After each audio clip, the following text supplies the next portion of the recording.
Welcome to the Swirl Suite, everybody. So our episode is a day early this week because we are recording twice, and they're pretty big episodes. Our first episode is with Nova Cadamatre. Nova is a winemaker over at Trestle in the FingerLakes in New York, and she is highly educated. She is a master of wine. So she's going to tell us all about that and what that means. So we hope you enjoyed this episode. Also, happy Black History Month. Be sure to go over and follow Janelle at Burger and Wines and follow her Black Wine Story features. Cheers. Welcome to the Swirl Suite, everybody. Hey, Glennis. Hi, everyone. Hi, Sarita. What's going on? I'm good. I'm glad that we're not snowed in. I'm happy about that. You know, it's interesting because I'm a northern New Jersey girl, and I think I prefer snow over bitter cold. Okay, that's fair. When it gets down in these 2 digits, 1 digit, I'm like, give me the 32 and some snow, and I'm good. So you're even okay with shoveling because you own a house and you got a driveway and sidewalk and all that. I didn't say I was okay with shoveling. I didn't say that. I like snow. I gotta be careful what you say, people. But you know what? I use shoveling snow as exercise. You know, you gotta look at it as okay, I wouldn't be working my upper body as much because I hate lifting weights, even though I do it sometimes. But when I'm shoveling snow, I tell myself, oh, you gotta, your arms gonna look good when you finish doing this. So. And then you get to squat, so I use it as an exercise routine. Well, good. Yeah, that's great. I have family in Ohio. They said they're having a blizzard coming. And they're expecting like 15 inches. I was like, no, we wouldn't be able to handle that. We can barely handle 5 inches when we know it's coming. So it would be shut down like it was. It's so vivid in my memory, the 2010 blizzard, where my townhouse, there's across the street, it's open, right? So when the wind blows, that snow will blow right on my side of the street and just literally my front door, I couldn't open it because the snow was like 2 inches from the top of the door when we had that 2010 blizzard. I had to go through the garage to get out.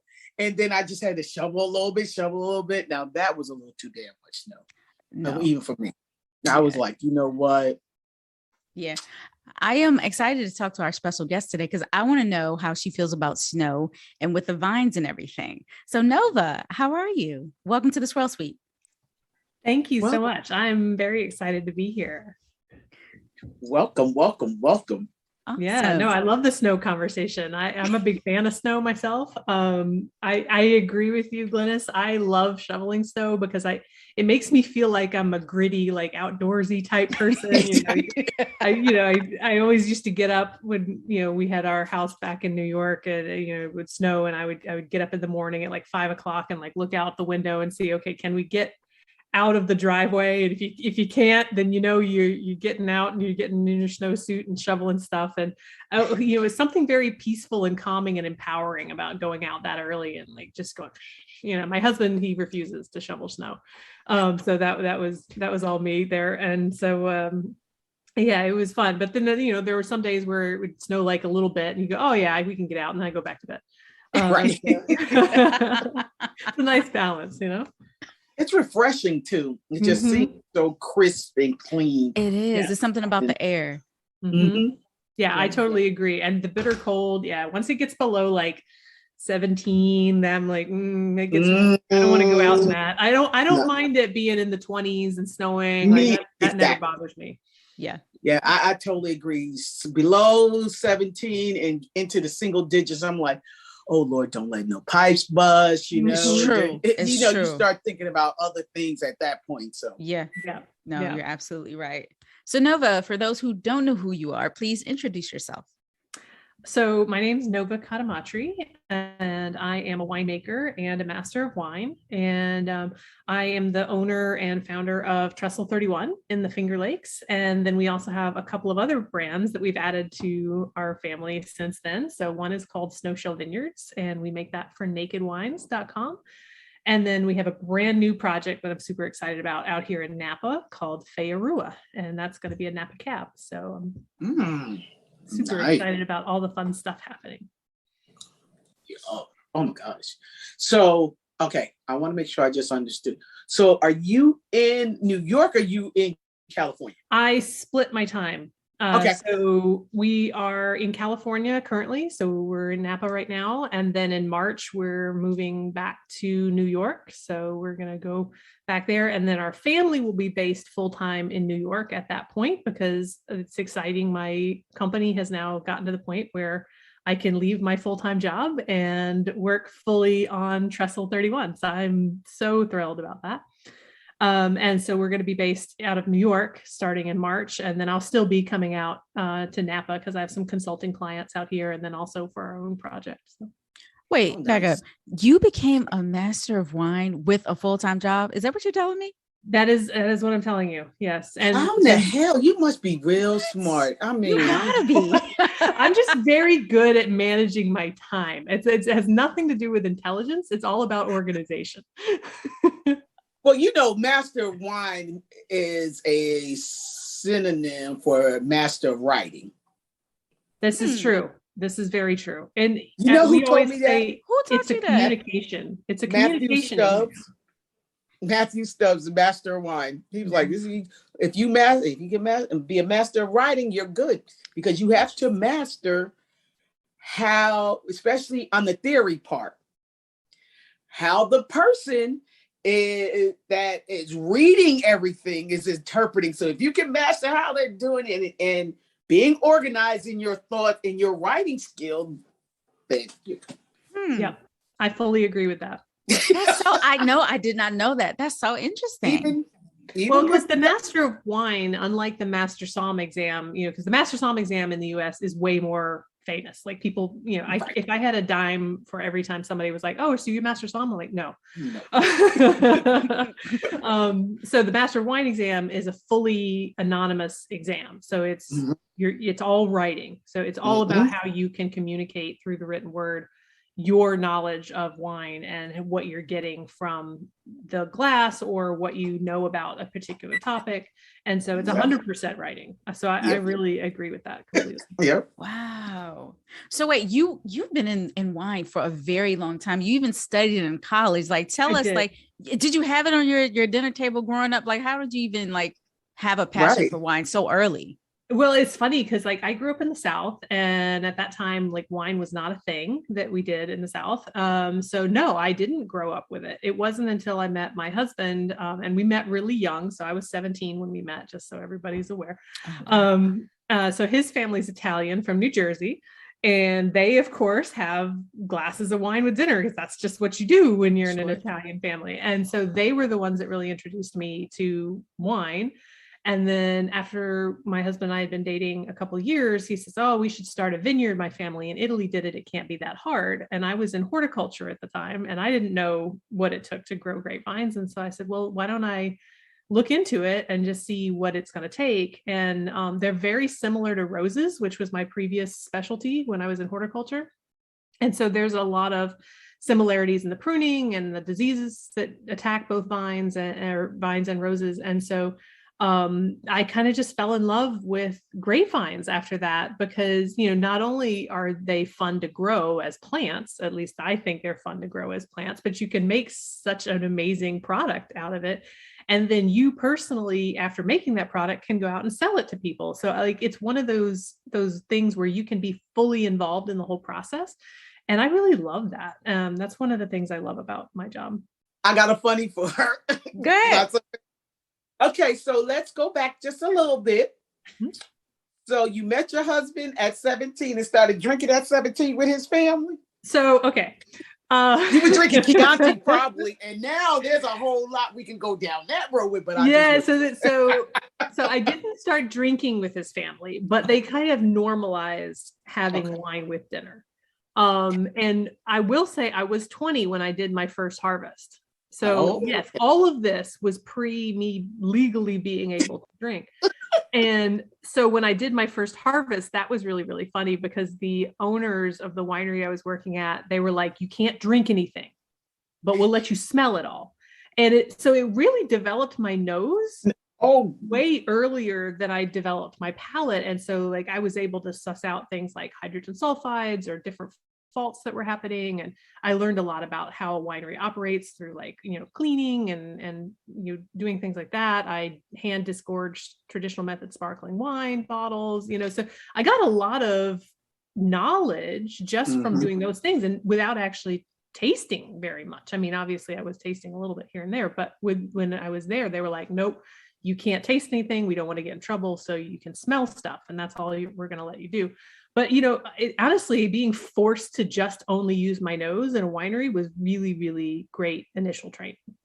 I was getting ready to say that is actually, if you think about it, because you're just smelling, and at that age, you're training your brain, which is based because us old folks now, we don't learn as quick as we used. So you trained your olfactory senses before you started taste. That's phenomenal. That's phenomenal. Yeah, and I encourage people who are new to wine to do that first, just go to the grocery store and buy a bunch of fruit or spices or something like that. And really, and I call it actively smelling, because like most people, you go through your day and there's very rare occasions where you're like, oh, what does that smell? It has to be something very like, whoa, okay, that's a bad smell, or a good smell. But if you sit there and during your daily normal time period, like whatever you're doing, just sit there and say, okay, what am I smelling right now? And really actively smell. It really helps with your training and helps you identify smells in wine when you get to that point. So I encourage definitely smell everything, smell dirt, smell rocks, smell plants, smell stuff in your kitchen. It's important. It's definitely a key part of training. I know that you're a winemaker now, but how do you keep your brain active that so much information? How do you organize it all and apply it to what you do on a daily basis?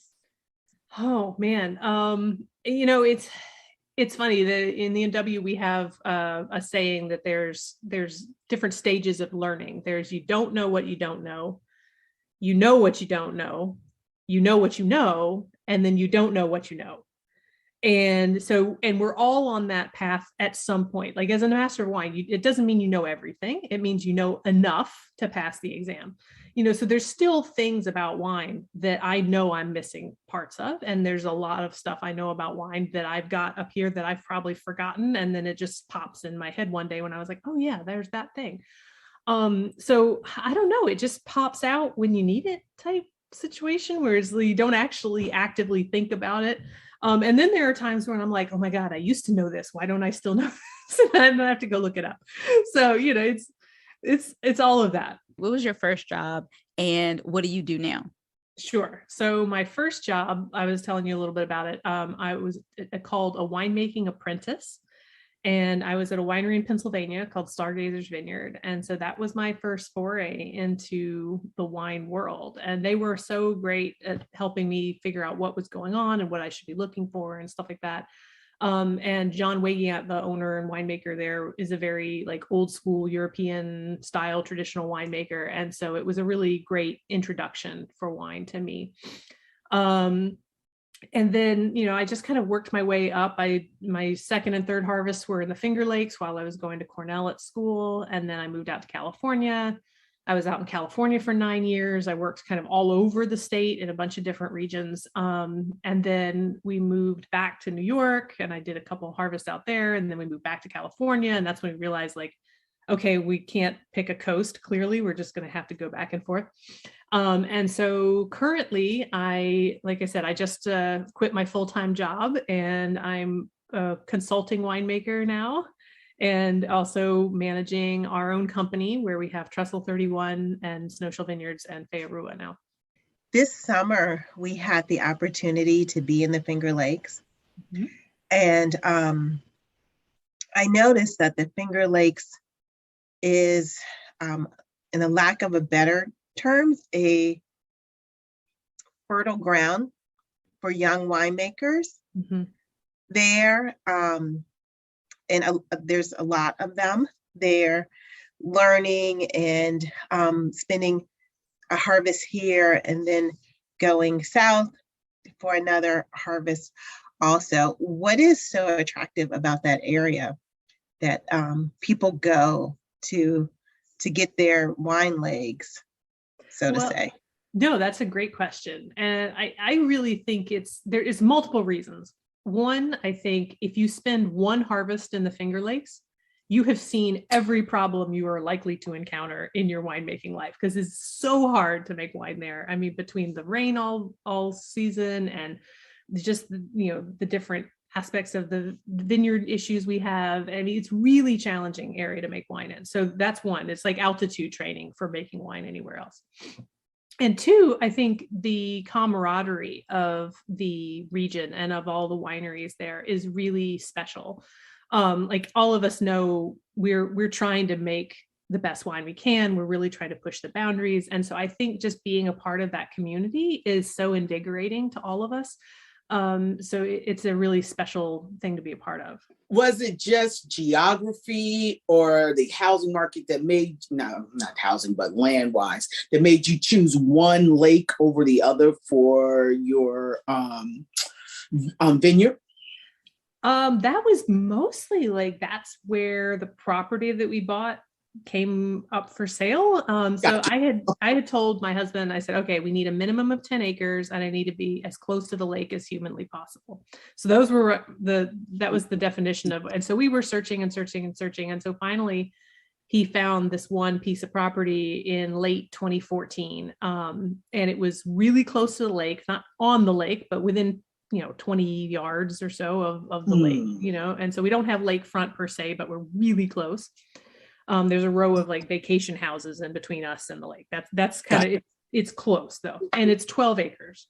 So I was like, all right, it's over the minimum number of acreage and it was in our budget. And so we kind of did something a little bit risky at the time, probably because 2014, we were still all coming out of that recession that we had. And we took a second mortgage out on our house here in California and paid for the land with cash. And then in 2015, we ended up selling our house here in California, paid off the mortgage on the house and the second mortgage on the house, and moved back to New York. And so that's how we started with our property out there. And so what we're doing right now is we're buying fruit from our neighbor. So it's the same soil, same aspect, same side of the lake and same area of the lake. Mm-hmm. And so once we get our vines going on that property, then it'll be very, very similar from a terroir perspective. So that's the goal anyway. What all grapes do you grow? So we personally don't grow any yet. So that's, eventually we will have some on there.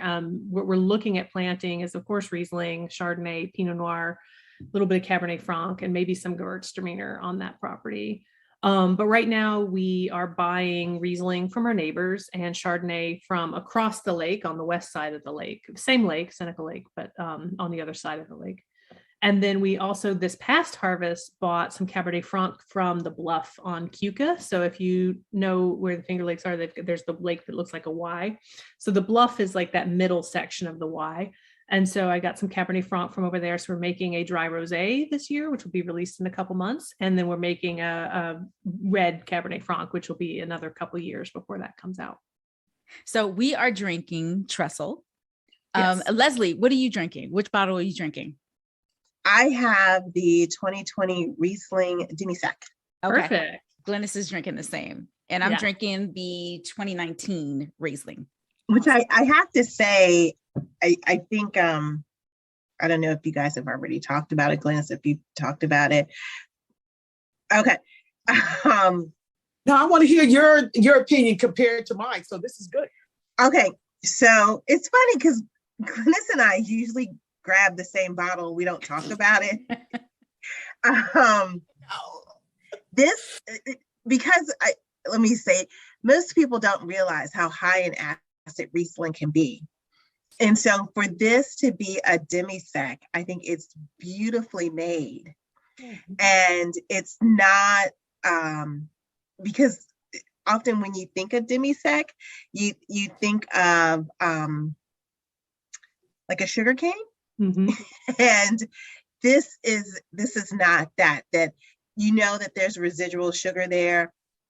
You get hints of it, but it's not overwhelming. It's not what people would think the traditional, quote unquote, traditional Riesling would be. And it's got really nice petro, I think, on the nose and on the palate. I think it's very lovely. Thank you so much. Yeah, I pretty much said the same thing, Leslie. And you wait till you guys open the Chardonnay. I opened it last week. I just like threw together like some jerk chicken real quick over the stove. It didn't go in the oven. There she go bragging again. So I was like, well, what am I going to drink? I was like, oh, well, you know what? Let's do the Chardonnay. And I opened it, and you know how you like you just don't expect it to be like that good. But I was like, oh my goodness, this is so good. And then I was and the words that I used in my Instagram post, I was like, this is so classy. It's taste educated, if that's a thing. I really loved it. No, it's really, really you guys are making my day right now. I'm so glad. Because Leslie, going back to your discussion on the demi-sec, I was telling these ladies earlier, making a Riesling is like making a good lemonade. You really have to balance that sweet and acid. And if you make it too sweet, it gets cloying and heavy and not refreshing. And if it's too sour, it's not pleasant to drink.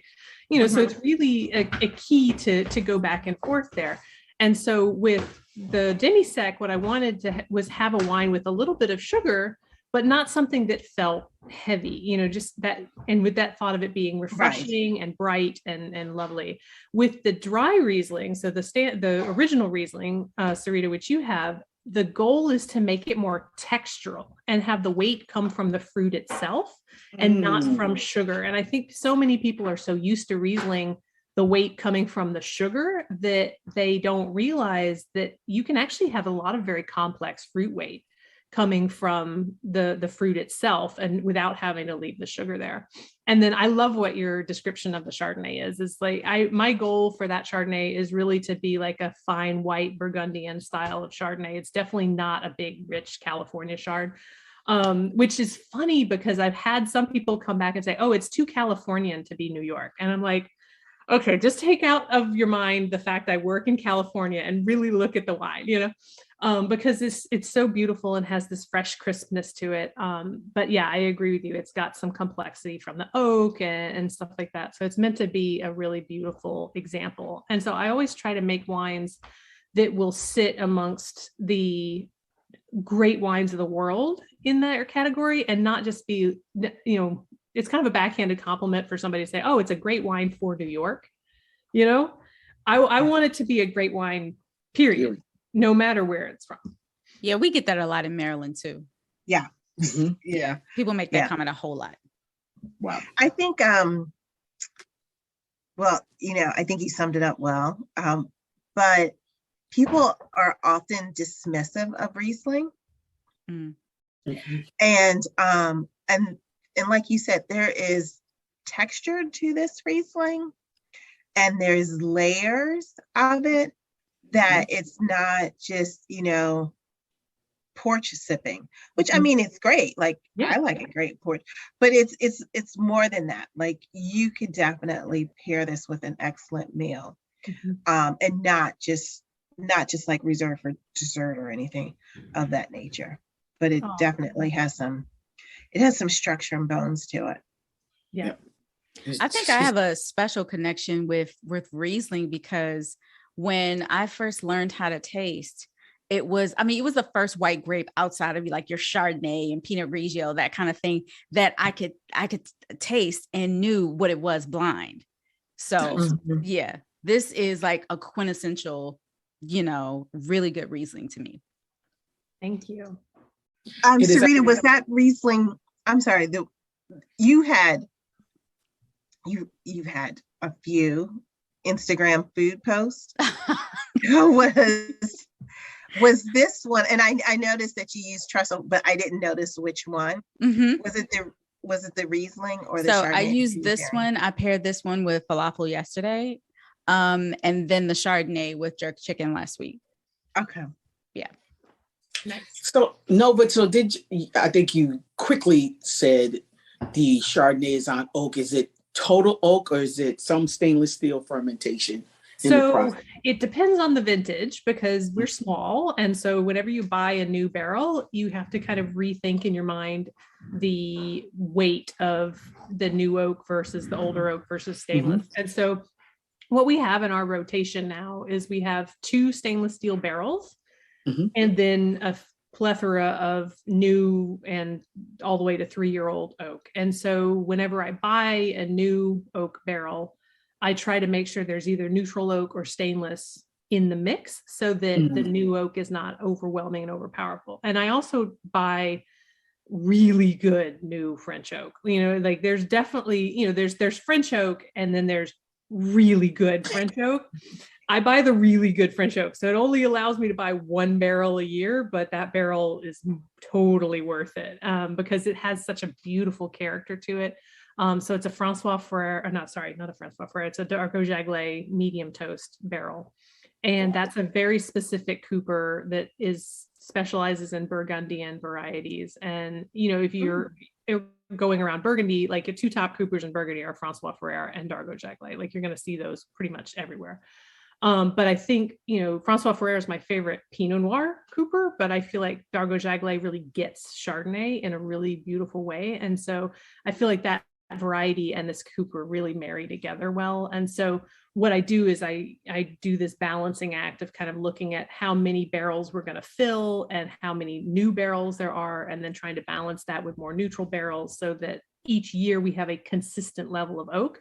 But it actually takes a lot of work on the back end to understand like how that's going to play out over the long term.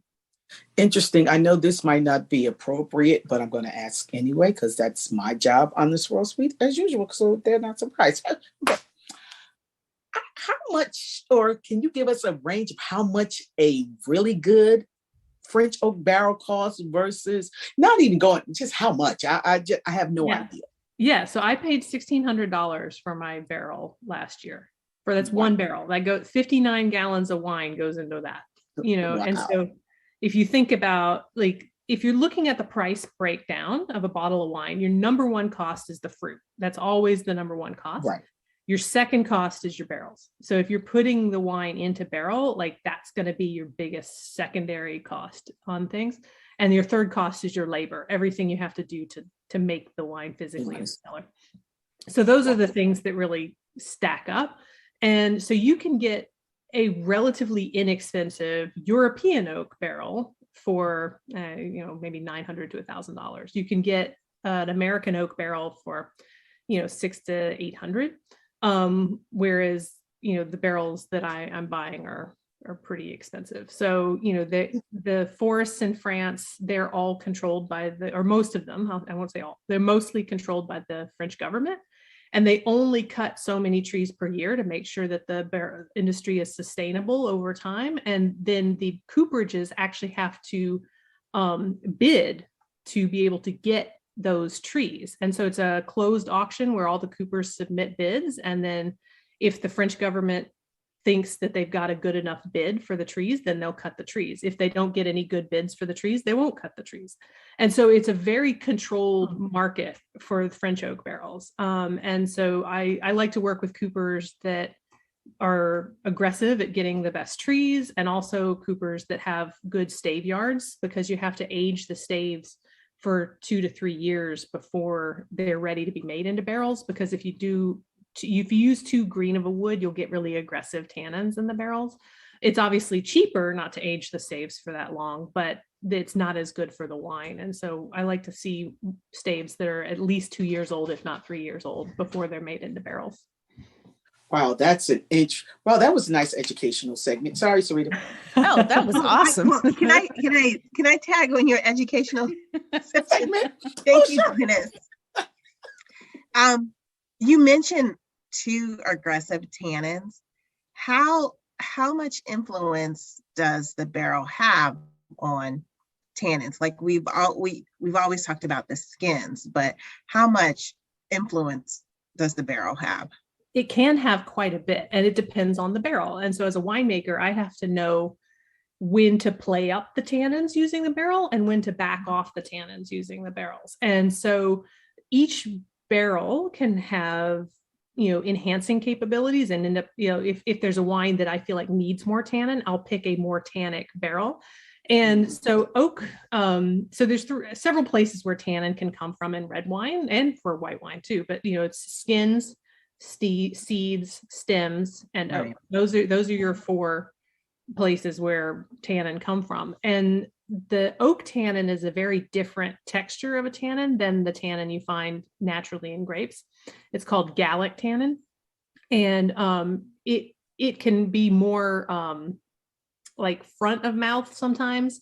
And so you have to be aware of how those barrels will play with your fruit. And so that's part of being a winemaker, is understanding what spice to pull. It's very similar to cooking. Like I explain to people that barrels are like your spice rack, and what each spice does and how it will enhance your food or play up or play down aspects of your food. And that's what barrels do too. I've been watching, there are 3 shows on network television that are based on wine.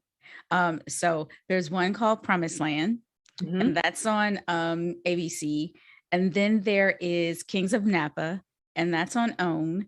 And then the third one is, I forgot the other one, Grand Cru. And it's like wine is the backdrop. It's sort of like a comedy. But I'm nitpicking on the storylines at some parts in these shows, because I'm like, can that really happen? Okay, so my first question is, I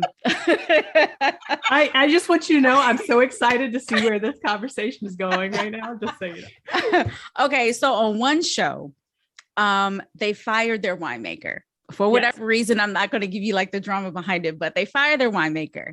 So and it's a family-owned business. So the sister, she brings in a winemaker, and she uses high-end everything, I guess, like your high-end barrels. But the brother, who is the CFO, brings in someone a little cheaper. And so you got these 2 winemakers. So the family decides, oh, well, my winemaker is better. And they're going back and forth, and they decide to have this competition.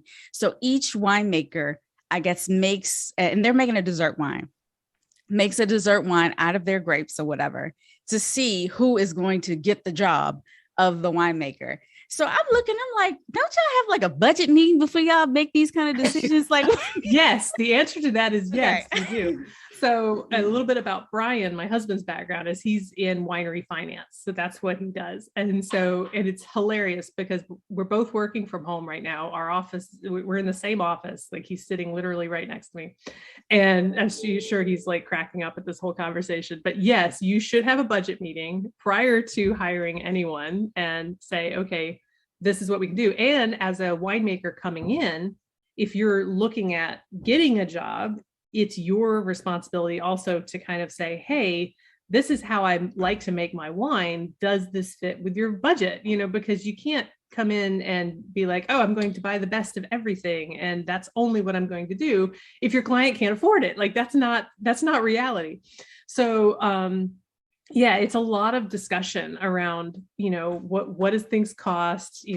What are we using it for? What's the return? So as a winemaker, you got to make sure A, your client can afford your winemaking, and B, you've got to understand what your client's goals are from a quality perspective. Because if you go in there and your client is, say, going to make a $20 bottle of wine, you're not going to be able to afford hardly any barrels on a $20 bottle of wine. Like that's, I always tell people, if you look at the price point, what you're getting for your price point, if you're under $15 a bottle, I guarantee you, even if it says oak on there, those were not barrels. That was some sort of oak adjunct or chip or something like that. Because at $15 a bottle, you got to be doing some really crazy financial work to make barrels work for that. Like that's just not realistic for that price point.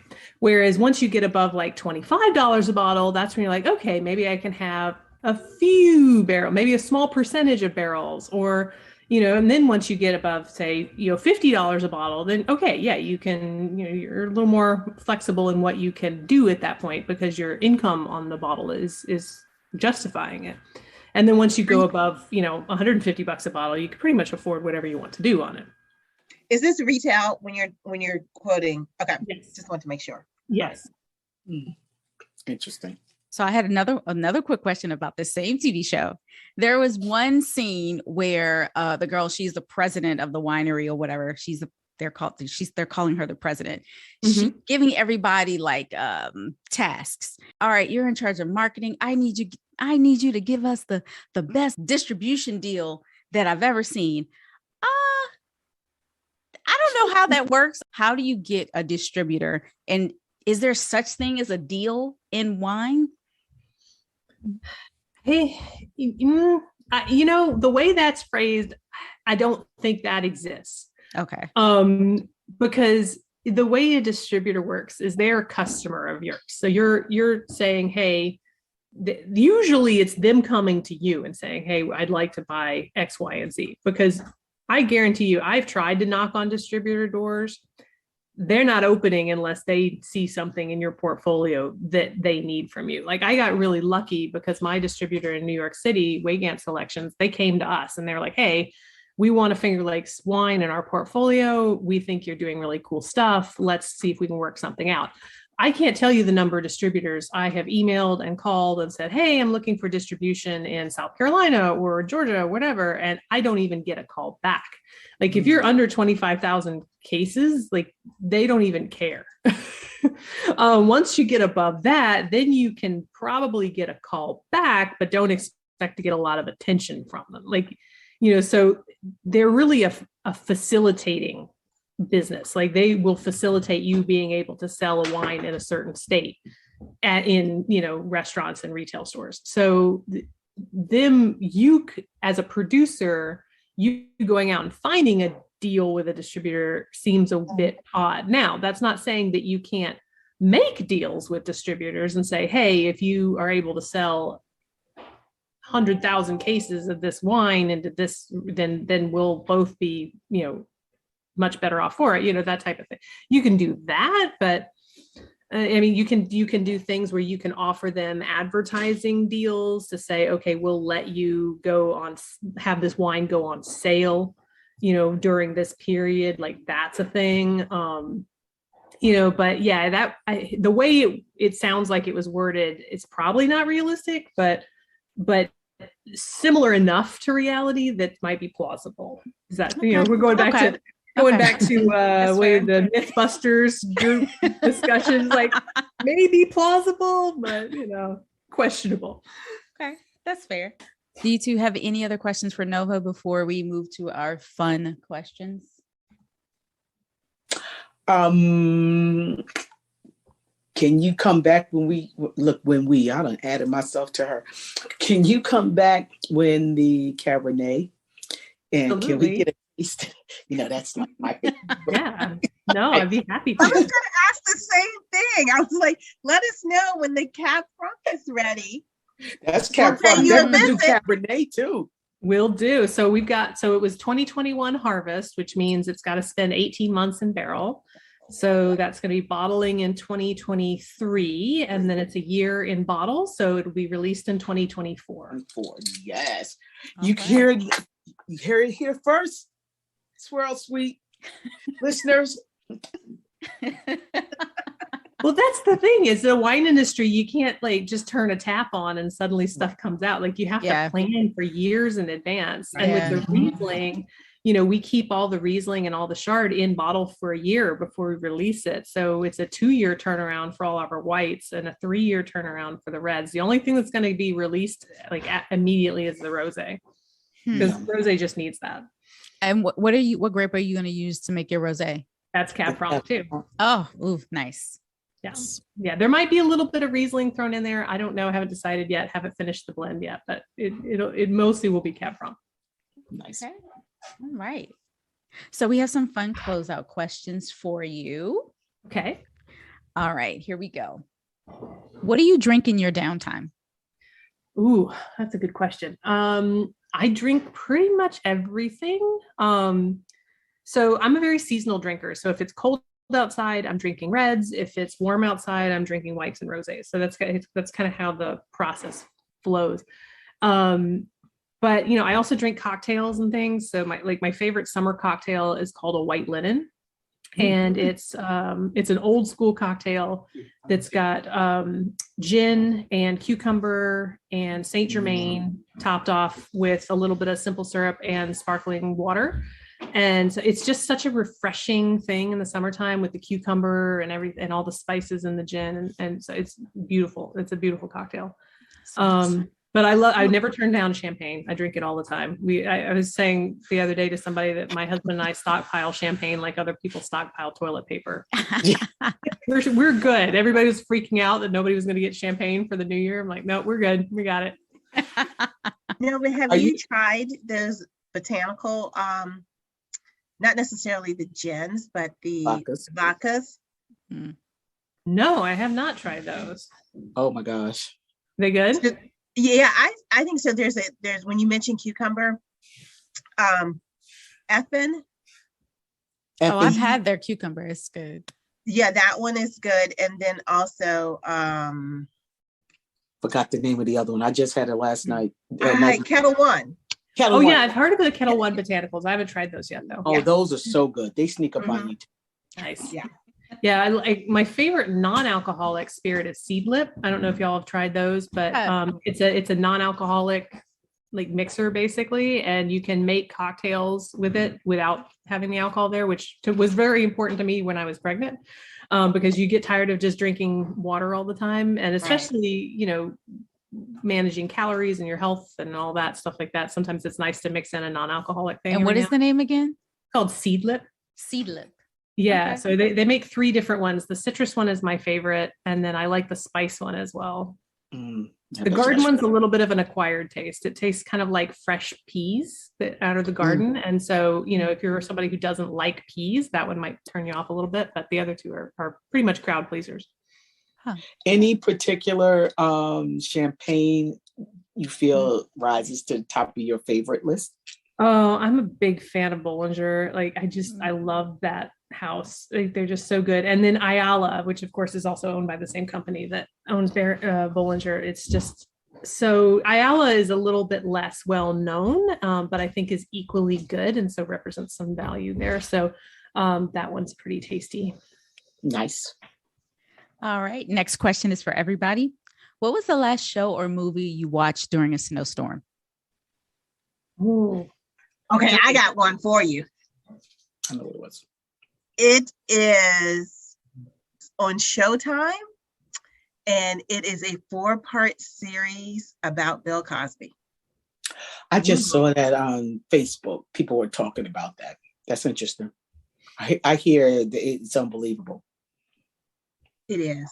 You know the guy, was it Kamal Bell, who does the series on CNN? He does the series, and basically, even though somebody is like despicable, they still do good. Like even the worst people. And so they do this, show his good acts, and then the other stuff. It's mind-blowing. Oh, it's funny because I so rarely like just sit down and watch TV. But the 2 things that are kind of my guilty pleasures right now, because, when I watch TV, like it kind of has to be like totally not thinking about anything, is Netflix's Emily in Paris. Oh, sure. It's so cute. good. So freaking cute. So good. Yeah. So it's cute. Really cute. And then there's a group, you're going to laugh. There's a group of MWs that are super into The Bachelor. And so like I have to watch it in order to be able to converse with folks, it's like, and now of course I've gotten into it. So now I have to see what happens at this point. It comes on at 8:00. Yep. So the last like really interesting documentary I saw, I was on a plane, and it was the documentary around Sesame Street. I don't know if y'all have seen this. It's oh gosh, I can't remember the name of it. it's like On My Street or something like that. And it talks about the development of Sesame Street and why it was developed and who developed it and what the plan was behind it. And I grew up watching Sesame Street during that era, and I had no idea. But it was so fascinating to watch now as somebody who grew up with it, to see like the controversy. I never thought of Sesame Street as that controversial, but man, it was amazing to see it now as an adult and think back of like what I was watching as a kid that I had no idea about. And so that was really, really fascinating. I can't remember the name of it right off the top of my head though. Wow. That's interesting. I have to add those to my list. Glennis, is it The Bachelor, your answer? Oh no, I'm watching that regardless. That The Bachelor, that's how I know when she was talking about 8:00. I'm gonna have to hang out with the Masters of Wines. I'm not gonna but yeah. Also Amazing Race is back on. How is that? That looks like a really interesting show. Especially if you love to travel. Mm-hmm. The reason why I started watching The Bachelor and Amazing Race is because you get to find really good hotels and resorts. And as soon as I was like, oh, let me check that out. And that's how I found the Rosewood in Thailand, because one of those shows, I was like, oh, okay, let me see. So, okay, now we digress. Okay, so we're just gonna have to cut that out of the podcast. But to answer your question, so my snowstorm show that I watched was on Netflix. Only 2 seasons, but there's like 13 episodes. And I know I'm not going to pronounce it correctly because it's Spanish, but inaudible. It's about a Mexican president that dies, and they accuse the wife, but it is actually the drug cartel that the wife's father is in bed with because of some previous stuff. And I'm not gonna go into it, but it's so good, and Netflix is not renewing it for the 3rd season, so I'm almost at the end of it. So I watched that over the last couple of days during the snowstorm. So those are mine. Nice. That's really nice. Yeah. So my answer is so there is a bunch of Black South African movies on Netflix, and one is called Happiness Ever After. And it's, first of all, everything, to the people, the hotels, their apartments, everything is gorgeous. So I was like, okay, so all right, I got to go to South Africa. It's just one of those movies that makes everything look so beautiful. Mm-hmm. So, but the actual movie and the acting was pretty good. I mean, because everything on Netflix isn't great, but this particular movie, Happiness Ever After, I watched during the last snowstorm. It was really good. Nice. And that's filmed in South Africa? Yeah. In South Africa, okay. Mm-hmm. Yep. That's on my bucket list for sure. Yeah. It's beautiful. Love it. Love South Africa. All right, next question. Cannoli or eclairs? Oh, eclairs. No question. I mean, I know my Italian half of the family would just roll over, but I'm a big sucker for eclairs. I'm a cannoli girl. I love cannolis. Really? Yeah. Do I have to choose? So here's my problem with cannolis, and maybe this is, I don't know, but it's, if you try to bite them, and maybe they have to be the right size or something like that, I always feel like they end up just like collapsing on you, and then you end up like holding a giant pile of crumbs and cream and stuff. And I feel like they're hard to eat, and they don't have chocolate on them usually. Like some of them do, but like the eclair, like you're guaranteed cream and chocolate and dough, and all of that together is just magic. See, now if you combine those, not combine those two, because there's no combining those two. But if I had to have an Italian dessert, I love a good tiramisu. Yes. My cream. Yes. Let me tell you. Hands down. Yeah. Tiramisu. Yeah. Mm-hmm. Yeah. Now that's a much harder discussion. Eclair versus tiramisu. Like, yeah. Hands down. I always derail her stuff. She always gives things. I'm like, my Glennis. I was like, I don't like none of that stuff. So wait a minute. All right, next question. What's more difficult, getting up in the morning or going to bed at night? Getting up. Hands down, getting up. I'm not a morning person at all. Like I I will naturally, if allowed my own time clock, I would stay up later and then sleep until like 9 or 10 in the morning. But life doesn't really function on that, especially when you have young kids. And so getting up is really, really difficult for me. Going to bed, I can be asleep in like 2 seconds. I have no problem going to sleep. I'm a morning person. So but I love my bed and clean sheets. So I got no problem getting in the bed. So, and just like glass of wine and watching these shows. So that's a hard, Serena, here we go again. That's a hard question because I get up. So now when you say get up in the morning, like I wake up consistently 5, 6 o'clock in the morning, no problem. Okay. So if you say getting out of the bed, did you say getting out of the bed? Or I didn't, but that can be incled. Okay. I mean, because some people have trouble going to sleep. Right. Oh, no, Yeah. I don't. Yeah, No, I have no trouble going to sleep. my husband is definitely one of those people that has trouble. Mine too. Yeah. I have no problem. Bad for those people. I know, Me too. I know. And like we're in a because we both have Fitbits, and the newer Fitbits it watches your sleep patterns and it gives you a rating, a score based on how you sleep. And so we're in competition of how like our sleep is. So does your Fitbit do like the Apple Watch? It will tell you which gram of sleep you're in. yeah, it tells you the stages, all of the stages. Okay. Yeah, my highest score was probably like maybe like a 92, and I slept for like 8.5 hours. So I can get there. So that's like my my benchmark. But yeah, I have no problem sleeping. I have no problem getting up. So I'm like you, Glennis. I have anxiety when I feel I'm not going to get enough sleep. Like, what you mean I'm not That's going to get enough real. sleep? I can't get my bed. I'm like, oh, I need to get my sleep. I love it. Sleeping is just marvelous. Yeah. I'm telling you. So, Leslie, are you the same? Yeah, I don't see. I wake up. Because we all get up early. I noticed that. Yeah, we all travel get up together. early. We all get up early. And I do this thing that I have to stop doing. Like Glennis, I will lay in the bed, and the next thing, and I will start on that damn Instagram. See, And then that's my one rule. Exactly.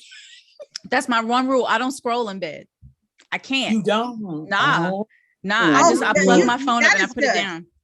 That is good, because 45 minutes later, I'm like, what the hell? No. Am I still doing it in the bed? Yes. No. Yes. Right here. I totally understand. I can't do it. Nope. Nope. I know what you mean. All right. This last question is really fun. I've never asked anybody this before. If you were president, what would you have built inside of the White House? If you need an example, Obama built a basketball court. Roosevelt added an indoor pool and movie theater. What would you add? Oh, I know. That's easy. A roller skating rink. Cute. Wow. That's really cute. Woo! Go back. I love roller skating. And it would be really high tech, because I know it would be certain times it could be a roller skate or ice skating, because I love both. But yeah. I'm glad you have the coordination, because I have neither. I cannot skate on either. Oh, I love both. I can ice skate, but I cannot roller skate. And I don't know Wow. why. That seems more difficult. I started ice skating. But I can't do the roller skating. I mean, I rollerbladed and I managed to break my tailbone pretty hardcore. And it's just like, I just can't do it. I'm like, I will ice skate, but I don't know about the rollers. That's interesting. That's interesting. I started ice skating and then went to roller skating as a little. So I would definitely add conservatory onto, 'cause I love a conservatory. There's something about like when it's really cold outside and snowy and you walking into like a warm greenhouse type environment with tropical plants, like it just makes you feel better about everything, if you just can feel warm and cozy for a little bit. So that's what I would add. I love that. I would have a one of those golf putting greens and simulators. Oh, okay. Also, and definitely a salon. Oh, Forget you, that's Glennis. a good one. and a salon, which they probably already have one. I can't imagine.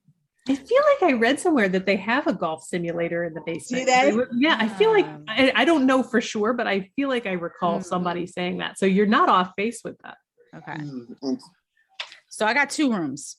One, a wine bar that everybody can enjoy, even the staff of the White House. Mm-hmm. Everybody can have like their after shift drink, that kind of thing. So I would definitely have a wine bar and a spa. Like fully equipped, the massage tables, like everything. Steam room, everything. Everything. Sauna, the whole thing. Yeah. I'm thinking they might have that, right? They might. They just might. But I think that wine bar will drive Secret Service crazy. You're like, y'all don't really interact with it.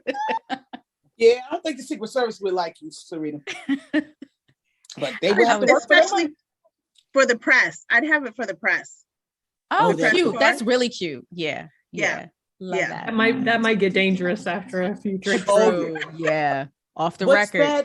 What's that event that they have where the president roasts the press? Oh, the press corps dinner. Press corps dinner, yeah. Mm-hmm. That Trump wouldn't go to. Okay, I'm sorry. Okay. Back to the regularly scheduled program. Had to crack myself up. Oh my gosh. Nova, thank you so much for joining us. Before you go, tell everybody where they can follow you and all of your activities that you have going on, your businesses. Sure. Yeah. So my personal, I have a website, novacadamatre.com. It's at Nova Cadamatre on Twitter and Instagram. The businesses, so at Trestle 31 on Instagram and Twitter, and we've got a Facebook page for Trestle 31, and also Trestle31.com is where you can go and order our wines, and you can also come visit us now because we have a tasting room in Geneva that wasn't quite open when y'all were there, but it's open now, so feel free to come back and visit us. And it's a really fun little spot. It was an old tattoo parlor, and we've kind of just updated it just a little bit. It still has a little fun feel, little alcoves that people can sit and have wine and cheese and just hang out. I like to call it a tasting lounge versus a tasting room. Oh, nice. Can you get a tattoo too? No, we don't have the tattoos anymore, but that's what it was. So that's kind of fun. That sounds so cute. Well, thank you so much for joining us. We appreciate you taking the time to hang with us today. Oh, this was fun. Thank y'all. I definitely look forward to coming back when we've got the Cab Franc. And the Cabernet. And we have an elephant memory, so we will be singing in the Sounds great. All right, thanks. All right, have a good night. Bye.